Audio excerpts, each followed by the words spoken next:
دین کی تعلیم کا جنت کے سوا کوئی بدلہ نہیں ہے. یہ تو وقت کا بدل ہے کہ ہمیں آپ کو تجارت سے ہٹا کر تعلیم پر لگا دیا ہے. کیونکہ ابوبکر رضی اللہ تعالیٰ عنہ خلافت ملتے ہی بازار چل دیے چادریں لے کے. اب مومنین کہاں جا رہے کہ بچوں کے لیے کمانے جا رہا ہوں. کہ نہیں آپ کو وظیفہ ہم دیں گے, آپ امور خلافت دیکھیے.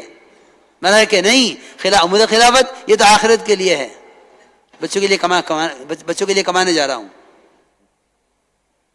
لوگوں نے کہا مومنین امور خلافت پورے نہیں ہو سکیں گے, اس لیے آپ بیت المال سے یہ وظیفہ لے لیجئے.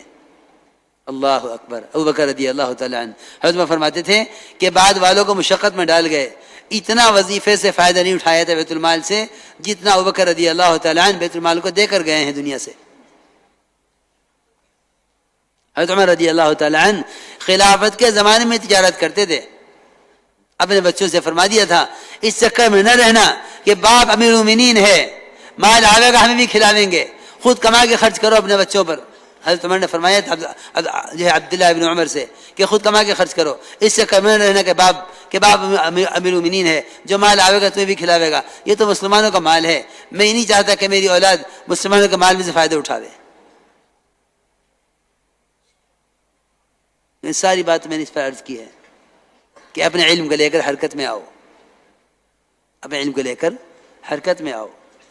اس سے خروج سے علم کے اندر رسوخ پیدا ہوگا, علم کے اندر رسوخ پیدا ہوگا. اور میرے دوستو عزیزوں, اللہ کے راستے کے نفر سے بات کے اندر اثر پیدا ہو جائے گا, کیونکہ اللہ کے راستے کا جوہد وہ بات کے اندر اثر پیدا کر دیتا ہے. مولانا صاحب کو محفوظات پڑھا کرو, حضرت کے محفوظات میں ہے کہ نکلنا اس لیے ضروری ہے تاکہ جمود ٹوٹ جائے امت کا جمود یعنی ٹھہراؤ نہ رہے امت میں, اس لیے نکلنا ضروری ہے. تو میں نے عرض کیا کہ نفر کا حکم تو سب کے لیے ہے کہ سب نکلیں, لیکن ایک بار گنا نکلیں, کیونکہ دین کے دوسرے شعبوں کی خدمات بھی ان کے ذمے ہیں. اس لیے میرے دوستو عزیزوں, ہمیں دعوت سے علم کا بھی اخلاص چاہیے, کیونکہ امت اس جہالت کے اندر گرفتار ہے. امت اس جہالت میں گرفتار ہے کہ امت نے اب ہر چیز کو علم قرار دے دیا ہے. حالانکہ میرے دوستو عزیزوں ہر چیز علم نہیں ہے. محمد صلی اللہ علیہ وسلم کے طریقے پر اللہ جو چاہتے ہیں اس کا سیکھنا علم ہے. اس کے علاوہ جو کچھ ہے وہ سب کے سب دنیا کے فنون ہیں, اس کا آخرت سے کوئی تعلق نہیں ہے, اس کا آخرت سے کوئی تعلق نہیں ہے, نہ آخرت پر اس پر کوئی اجر ملے گا, کچھ نہیں. علم صرف قبر کے 3 سوالات کا نام ہے. اللہ کو جاننا یعنی ربوبیت کا علم, شریعت کا علم اور سنت کا علم. ان 3 چیزوں کا جاننا صرف اس کو علم کہتے ہیں. سمجھتے تھے کہ قبر میں زبان معلومات پر نہیں چلے گی, یقین پر چلے گی, کہ قبر میں زبان یقین پر چلے گی کہ کس سے پلنے کا یقین لے کر آئے ہو. وہ کہے گا ربی اللہ. دین کیا ہے؟ وہ کہے گا دین کہ دین میرا اسلام ہے. اور محمد صلی اللہ علیہ وسلم کو تو صرف وہی پہچان سکے گا جو آپ کی سنتوں کا پابند ہوگا, ورنہ دنیا میں غیروں کے طریقوں پر زندگی گزارنے والے بھی کہہ دیں گے ہاں لا ادری, ہم نہیں جانتے کہ محمد کون ہے. اور صاف بات ہے بالکل کہ قبر میں زبان یقین پر چلے گی, معلومات پر نہیں چلے گی. اس لیے میرے دوستو عزیزوں میں نے عرض کیا کہ علم قبر کے 3 سوالات میں سارے علم محدود ہے. اس زمانے میں دھوکہ یہ لگا لوگوں کو کہ جو چاہو سیکھو, سب علم ہے.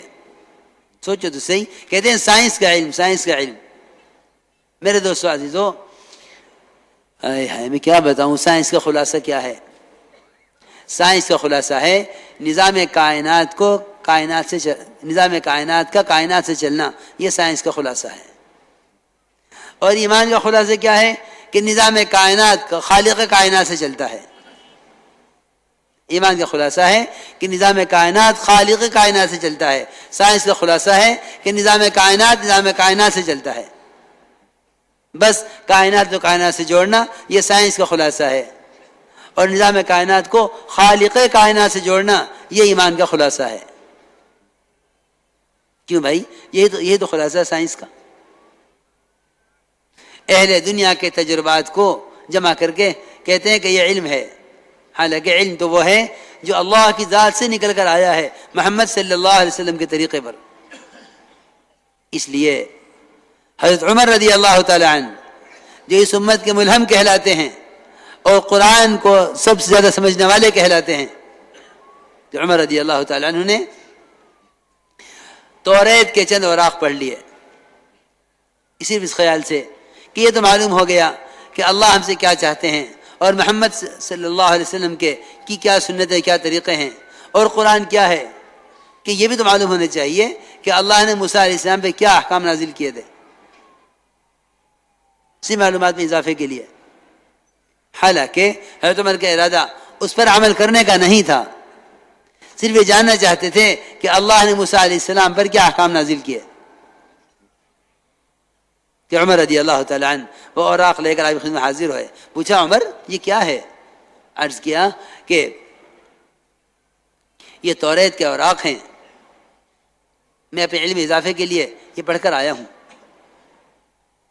آپ صلی اللہ علیہ وسلم کو اتنا غصہ آیا کہ روایت میں یہاں تک ہے کہ صحابہ انصار آپ کے غصے کو دیکھ کر تلواریں لے کر آ گئے کہ اللہ کے نبی کس نے غصے میں ڈالا، کیا بات پیش آئی؟ سارا غصہ تھا حضرت عمر پر کہ جو دین اور قرآن میں لے کر آیا ہوں، جو سنت میں لے کر آیا ہوں، جو صبح روشن کی طرح چمکدار ہے، عمر اس کے بعد بھی تمہیں اس کی ضرورت پیش آئی کہ توریت پڑھو؟ آپ نے فرمایا کہ اگر آج موسیٰ علیہ السلام زندہ ہو کر آ جائیں، ان کے لیے کوئی راستہ نہیں ہے نجات کا سوائے میرے طریقے کے، اور اگر تم کا طریقہ اختیار کیا تم گمراہ ہو جاؤ گے۔ ذرا اندازہ کریں کہ عمر جیسے عالم نے توریت پڑھی تو اللہ کے نبی کو اتنا غصہ آیا، حالانکہ توریت علم ہے اور ایک موسیٰ علیہ السلام پر نازل کیا گیا ہے۔ اب اندازہ کرو کہ وہ جہل جو علم ہی نہیں ہے، لوگ اس کو پڑھتے ہیں اور اللہ کے علم سے جاہل رہیں، ایسے لوگوں پر اللہ کے نبی کو قیامت میں کتنا غصہ آئے گا۔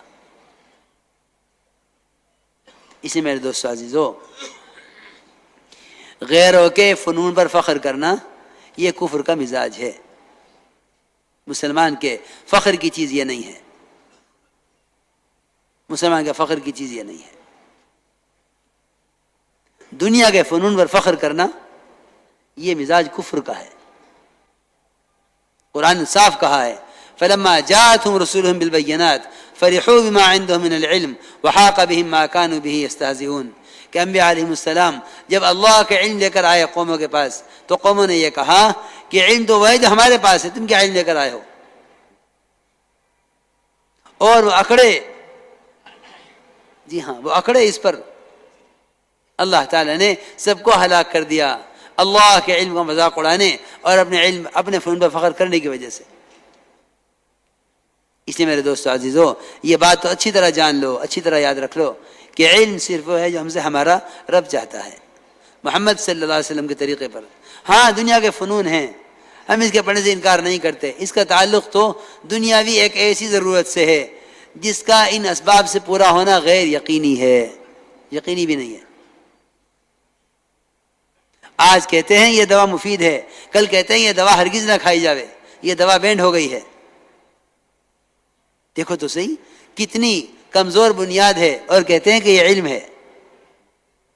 اللہ کا علم ایک لفظ ایک حرف نہیں بدلا قرآن کا، جب سے لکھا گیا ہے جب سے لے کر قیامت تک، اور کبھی ایک حرف نہیں بدلا جاوے گا، اس کو علم کہتے ہیں، جو اللہ کی ذات سے نکلا ہوا علم ہے۔ اس لیے میرے دوستو عزیزو، ہمیں سب سے پہلے اپنی کمائی کے نقشوں کو علم پر لانا ہوگا، کیونکہ اگر نماز، ذکر، تلاوت، عبادت ہو بھی جاوے تو سوال تو سب سے پہلے اس کا ہے کہ معاملات کے ذریعے سے جو حقوق مارے جا رہے ہیں، ساری عبادتیں حق والے لے اڑیں گے تو یہ عبادات سے تو یوں صفر ہو گیا، اور معاملات میں جو احکام توڑے ہیں، کیونکہ معاملات میں دو حق ہیں، ایک اللہ کا حق ہے، ایک بندے کا حق ہے۔ کمانے اور خرچ کرنے میں ایک سب سے پہلے اللہ کا حق ہے۔ اللہ کا حق یہ ہے کہ میرے حکم کے مطابق کما رہا ہے یا نہیں، اور دوسرا حق یہ ہے اللہ کا کہ زکوٰۃ ادا کر رہا ہے کہ نہیں۔ پھر خرچ کرنے میں بھی کہ خرچ کرنے میں اللہ کا حکم بندوں کے حقوق کا ہے۔ تو میں نے عرض کیا کہ اگر معاملات میں حکم توڑے گئے تو عبادات تو جتنی ہیں وہ تو بندے لے اڑیں گے حق کے، اپنے حق کے بدلے میں۔ پھر سوال اس کا ہوگا کہ مال کہاں سے کمایا، کہاں خرچ کیا؟ میرے دوستو، عزیزو، بزرگوں، حضرت فرماتے تھے لوگ تھوڑا سا حرام کھانے کو معمولی سمجھتے ہیں، حالانکہ لقمہ سمندر ہے، خیالات اس کے موتی ہیں۔ جیسی غذا ہوگی ویسے خیالات ہوں گے، جیسی غذا ہوگی ویسے خیالات ہوں گے۔ اس لیے سب سے پہلا سوال میرے نزدیک عبادات سے پہلے مسئلہ معاملات کا ہے، کیونکہ طہارت نماز سے پہلے ہے، طہارت نماز سے پہلے ہے۔ دیکھو میرے دوستو، طہارت یہی نہیں ہے کہ غسل کر لیا، وضو کر لیا، نہیں۔ علماء نے لکھا ہے کہ جسم بدن کے خون کا پاک ہونا، سود سے، جھوٹ سے، غبن سے، دھوکے سے، اس سب کا پاک ہونا، یہ بھی ظاہری طہارت ہے، یہ بھی ظاہری طہارت ہے کہ سب سے پہلے اپنے معاملات کو حکم پر لاؤ، معاملات کو حکم پر لاؤ، کیونکہ طہارت عبادت سے پہلے ہے۔ معاملات کو حکم پر لاؤ۔ سود کا ایک لقمہ خدا کی قسم سگی ماں کے ساتھ 70 مرتبہ زنا کرنے سے زیادہ گندگی اپنے اندر رکھتا ہے۔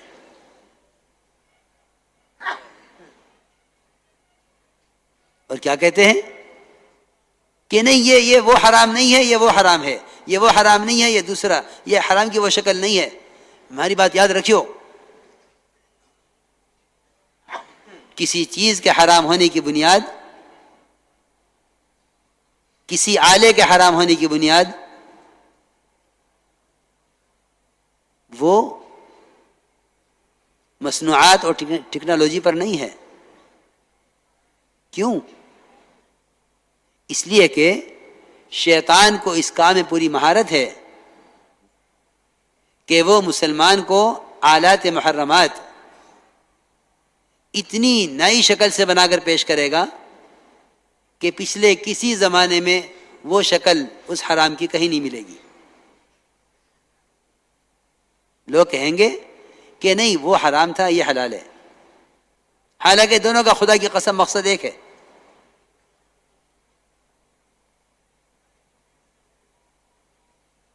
دونوں کا مقصد ایک ہے، یہ بھی حرام ہے، یہ بھی حرام ہے۔ شکل کے بدلنے سے حکم نہیں بدلتا۔ سوال اس کا ہے کہ اس حرام آلے سے کیا چیز تیار کی جا رہی ہے؟ اگر وہ چیز اس سے پہلے اس کے بغیر تیار کی جاتی تھی تو اب صرف اس کے تیار کرنے کا طریقہ بدلا ہے، حرام اپنی جگہ موجود ہے۔ اسی لیے حدیث میں بہت تاکید سے فرمایا، بہت تاکید سے، الحلال بین والحرام بین۔ یہ جو مشتبہات ہیں یہ کیا چیزیں درمیان میں، کہ یہ درمیان میں جو چیز ہے یہ حرام کی وہ شکل ہے جس کو معروف طریقے سے بدل دیا گیا ہے۔ اب یہ کہتے ہیں کہ نہیں وہ حرام ہے، یہ حلال ہے، حالانکہ کام دونوں کا ایک ہے۔ اس لیے میرے دوستو عزیزوں، تقوی کے بغیر تو مسلمان زندگی کے کسی شعبے میں کامیاب ہو نہیں سکتا۔ اور یہ بھی یاد رکھنا کہ تقوی کے بغیر یہ کوئی برکت، کوئی نصرت، اللہ کا کوئی وعدہ اپنے لیے پورا نہیں کرا سکتا، کیونکہ اللہ تعالیٰ نے جو وعدے کیے ہیں محض تقوی پر کیے ہیں۔ من یتق اللہ یجعل لہ مخرجا، پہلا وعدہ یہ ہے تقوی پر کہ ہم متقی کے لیے نکلنے کا راستہ بنائیں گے، چاہے ساتوں آسمان زمین ملا دیے جاویں، ان کے درمیان ایک آدمی کو بند کر دیا جاوے اور وہاں اس کو حرام کا موقع دیا جاوے اور یہ بچ کر بھاگنا چاہے تو اللہ ساتوں آسمان زمین سے نکلنے کا راستہ بنائیں گے. اللہ نے کیا ہے. یوسف علیہ السلام نکلتے چلے گئے, سارے دروازے بند تھے. اگر ایک اگر بیٹھ جاتے کہ حرام سے بچنے کا موقع نہیں ہے, نہیں, ایسا نہیں ہے. بلکہ جو حرام سے بچنا چاہتا ہے راستے اس کے لیے کھلتے ہیں. یہاں تو زبان میں طے ہو گیا ہے کہ کیونکہ حالات ایسے ہیں اس لیے ارادہ ہی نہ کرو حرام سے بچنے کا. کہاں تک بچیں؟ پہلا وعدہ و تقوی پر یہ ہے کہ ہم نکلنے کا راستہ بناویں گے. یوسف علیہ السلام کے لیے سارے دروازے کھلتے چلے گئے. پھر یہ بھی نہیں کہ تم ایک دفعہ بچو گے تو ہم تمہیں بچا کے تمہیں کامیاب کر دیں گے, کہ نہیں, ہم تمہارے تقوی کا امتحان لیں گے. تقوی کا امتحان یوسف علیہ السلام کا جیل میں جانا ہے کہ دیکھیں وہاں جا کر ایسا تو نہیں کہ جیل سے تنگ آ کر واپس حرام کی طرف آویں, کہ نہیں, میں اس حرام سے اپنے آپ کو بچاتا ہوں, چاہے جیل مل جاوے. رب السجن احب الیہ, کہ جیل زیادہ پسند ہے مجھے اس حرام سے. جیل میں دعوت دیتے رہے آنے والوں کو, اللہ کی توحید کی دعوت پہلے دی اور خواب بیان کرنے والوں, خواب پیش کرنے والوں کے خواب کی تعبیر بعد میں دی. وہاں بھی پھر تنبیہ ہوئی کہ نجات پانے والے سے کہہ دیا تھا کہ میرا ذکر کر دینا بادشاہ کے سامنے. اللہ کی شان کہ وہاں شیطان نے یوسف علیہ السلام کو اللہ کی یاد بھلا دی. انساہ الشیطان فانساہ الشیطان ذکر ربہ, یعنی ذکر رب یوسف. یہاں علماء نے تفسیر کی ہے کہ یوسف علیہ السلام کو شیطان نے اس وقت اللہ کی یاد بھلا دی کہ ہم سے کیوں نہیں کہا نکلنے کے لیے جیل سے, جب آنے کے لیے ہم سے کہا تھا, بادشاہ کے پاس کیوں کہلوایا. سنو, تو میں تو عرض کر رہا تھا کہ تقوی پر اللہ رب العزت ہر تنگی سے نکالیں گے. دوسرا وعدہ یہ ہے کہ جو تقوی اختیار کرے گا ہم اس کے لیے اس کو ایسی جگہ سے رزق دیں گے جہاں اس کا گمان خیال نہیں پہنچے گا. اور ایک یہ فرمایا کہ ہم متقی کے کام میں آسانی پیدا کر دیں گے. داؤد علیہ السلام کے لیے لوہے کو اس لیے نرم کیا گیا کہ انہوں نے بیت المال سے ذاتی خرچ لینا بند کر دیا, حالانکہ بادشاہ تھے, خلیفہ تھے. ذاتی خرچ بیت المال سے لیتے تھے. اللہ کو یہ بات پسند نہیں تھی کہ حاکم حکومت کرے, یعنی رعایا کی خدمت کرے اور رعایا کے مال میں سے اپنی ذات پہ خرچ کرے. اس کا کوئی تصور ہی نہیں تھا, اس کا کوئی تصور ہی نہیں تھا کہ حاکم رعایا کے مال سے اپنی ذات پر خرچ کرے. جو حکومتیں کرتے تھے آخرت کے لیے وہ ڈرتے تھے کہ آخرت ضائع ہو جائے گی, اس لیے رعایا کے مال سے کوئی فائدہ نہ اٹھائیں کہ آخرت ضائع ہو جائے گی. اسی لیے داؤد علیہ السلام لیتے تو تھے خرچ بیت المال سے, اور 4000 درہم لیتے تھے, لیکن اللہ کو یہ بات پسند نہیں تھی. اللہ تعالیٰ نے داؤد علیہ السلام کے, کیونکہ ان کا معمول یہ تھا کہ وہ رات کو بہ بدل کے پھرتے تھے اور پوچھتے تھے لوگوں سے کہ یہ تمہارا بادشاہ جو ہے داؤد یہ کیسا آدمی ہے, تاکہ لوگ میرا حال بتاویں. آج تو کوئی اس کے لیے بھی تیار نہیں, کوئی ٹوک دے اس کو تو اس کو اپنا محسن سمجھے. وہاں تو کوشش یہ تھی کہ بھیس بدل کے پھرو تاکہ ہمارے بارے میں لوگ صحیح رائے قائم کر سکیں. یہاں تو ٹوکنے پر بھی تیار نہیں ہے سننے کو. اور وہاں کہ خلفائے راشدین کا اور انبیاء علیہ السلام کا مزاج یہ تھا کہ وہ اپنے اوپر ٹوکنے والے اپنے ٹوکنے والوں کو اپنا محسن سمجھتے تھے, کہ ہمیں ٹوک دیا. معاویہ رضی اللہ تعالیٰ عنہ 5 جمعہ تک کہتے رہے مال ہمارا ہے, ایک بڑی میں نے ٹوک دیا. فرمایا بڑی میاں کہ اللہ تمہیں جزائے خیر دے, تم نے مجھے زندگی بخش دی, ورنہ میں تو مر رہا تھا. کیا میرے اندر کوئی خیر نہیں ہے, کیونکہ مجھے ٹوکا جانا ختم ہو گیا. وہاں داؤد علیہ السلام بھیس بدل کے رات کو پوچھتے لوگوں سے داؤد کیسا آدمی ہے, لوگ کہتے بڑا اچھا آدمی ہے, بڑا نیک آدمی ہے. ایک اللہ نے ایک فرشتے کو کھڑا کر دیا راستے میں، اس سے بھی پوچھا فرشتے سے انسان سمجھ کے کہ بھائی یہ تم بتاؤ یہ داؤد کیسا آدمی ہے؟ انہوں نے کہا ہاں آدمی تو بہت اچھا ہے، مگر ایک کمی ہے ان کے اندر، کہ کمی یہ ہے کہ یہ بیت المال سے اپنا ذاتی خرچ نکالتے ہیں، خود کما کے نہیں خرچ کرتے اپنی ذات پر۔ اسی وقت طے کر لیا کہ بیت المال سے خرچ نہیں لینا۔ ایسے ہوتے تھے حاکم۔ چنانچہ وہاں تو طے کر لیا کہ بیت المال سے نہیں لینا، اب کیا کریں؟ تو اللہ تعالیٰ نے کام دیا کرنے کے لیے، اور سب سے مشکل کام کہ جنگ میں پہننے والی زرہ بناؤ، جنگ کی زرہ تیار کرو، ایک کڑی برابر کی بناؤ اور زرہ کھلی بناؤ، اور سہولت کیا کی؟ من یتق اللہ یجعل لہ من امرہ یسرا، کہ لوہے کو ان کے لیے گوندھے ہوئے آٹے کی طرح نرم کر دیا، جب تک ایک کڑی تیار نہیں ہو جاتی وہ نرم رہتی، بالکل آٹے کی طرح، گوندھے ہوئے آٹے کی طرح۔ ایک وعدہ یہ ہے کہ ہم تقوی اختیار کرنے والے کی پچھلی ساری معاف کر دیں گے اور اگلی زندگی میں اس کے عمل کے اجر کو بڑھا دیں گے۔ من یتق اللہ یکفر عنہ سیئاتہ ویعظم لہ اجرا۔ تو میں عرض کر رہا تھا میرے دوستو عزیزوں کہ سب سے پہلے تقوی لاؤ کمائیوں میں، کیونکہ زنا کرنے والا، چوری کرنے والا، جھوٹ بولنے والا، شراب پینے والا، کسی کو اللہ نے نہیں فرمایا کہ یہ اللہ کے رسول سے جنگ کرنے والا ہے سوائے سود کھانے والے کے، کہ فرمایا کہ اگر سود سے باز نہیں آتے تو یہ اللہ کے رسول سے اعلان جنگ کیے ہوئے ہیں۔ اس لیے میرے دوستو عزیزوں معاملات کو حکم پر لاؤ، پھر دیکھو برکتیں کہ معاملات کو حکم پر لاؤ۔ اگر معاملات حکم پر آ گئے تو گویا عبادات میں کمال پیدا ہو گیا، اور عبادات کا کمال تو اخلاق اور معاشرے میں سب چیزوں میں کمال پیدا کر دے گا، کہ عبادات تو تمام چیزوں میں کمال پیدا کرنے کے لیے ہے۔ اس لیے ہمیں دعوت کے ذریعے اپنی پوری زندگی کو بدلنا ہے، دعوت کے ذریعے پوری زندگی کو بدلنا ہے۔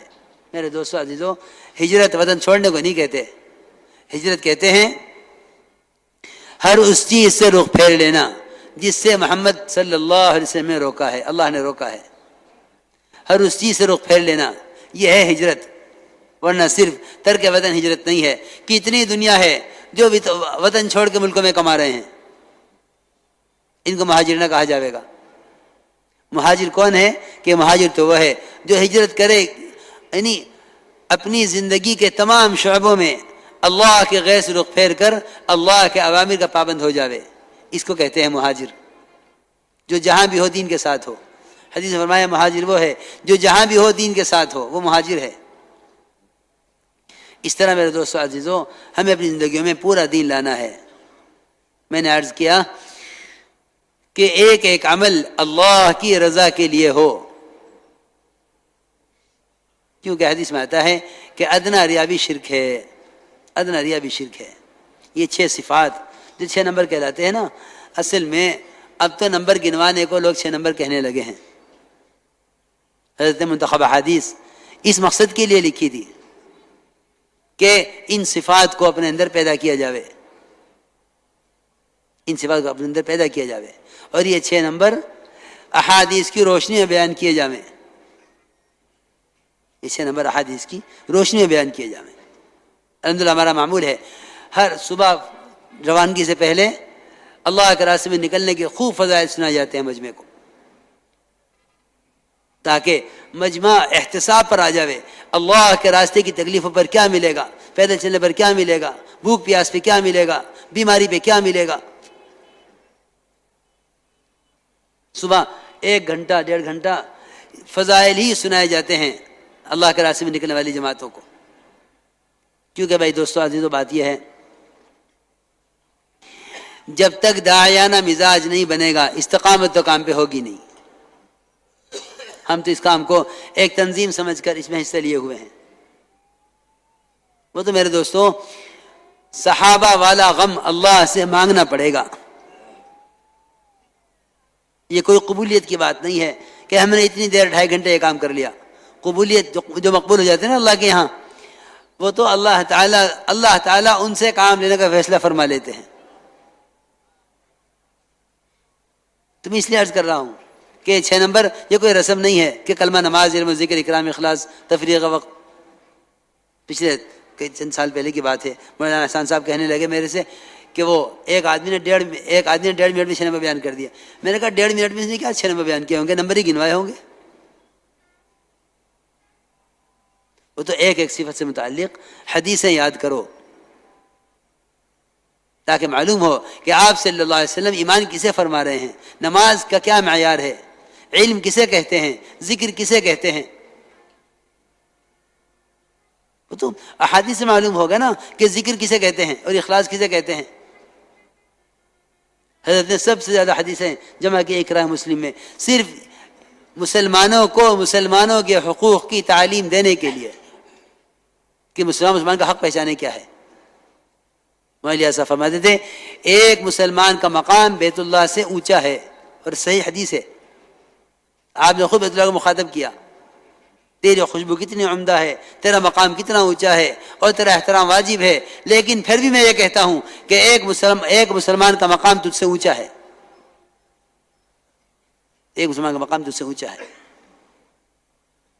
اقراء مسلم کسے کہتے ہیں، اخلاص نیت کسے کہتے ہیں، خبر ہی نہیں ہے.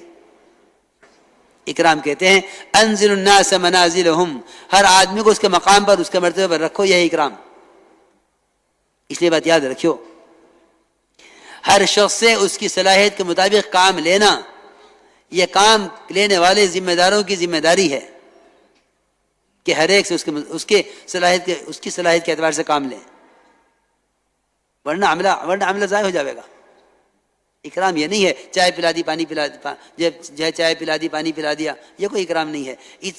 یہ اکرام تو ایک رنڈی اگر کتے کا کر لے تو اس کو جنت مل جاوے. یہاں پانی پلانے کو کافی سمجھ رہے اکرام کے لیے. ایک زانیہ کتے کو پانی پلا دے اس کو کیا مل جاوے، جنت. اکرام یہ نہیں ہے. اکرام کہتے ہیں ہر شخص کے مقام کو پہچاننا اور پہچان کر اس کے ساتھ اس کی حیثیت کے اعتبار سے معاملہ کرنا اور اس سے کام لینا. علماء کا کیا مقام ہے، ان کا کیا استعمال ہے، ہمارا ان سے کیا، ہمارا دین ان سے متعلق ہے. اس لیے میں عرض کر رہا، مولانا صاحب فرماتے تھے گناہگار سے گناہگار مسلمان کو عظمت کی نگاہ سے دیکھنے کی مشق کیا کرو. گناہگار سے گناہگار مسلمان کو عظمت کی نگاہ سے دیکھنے کی مشق کیا کرو.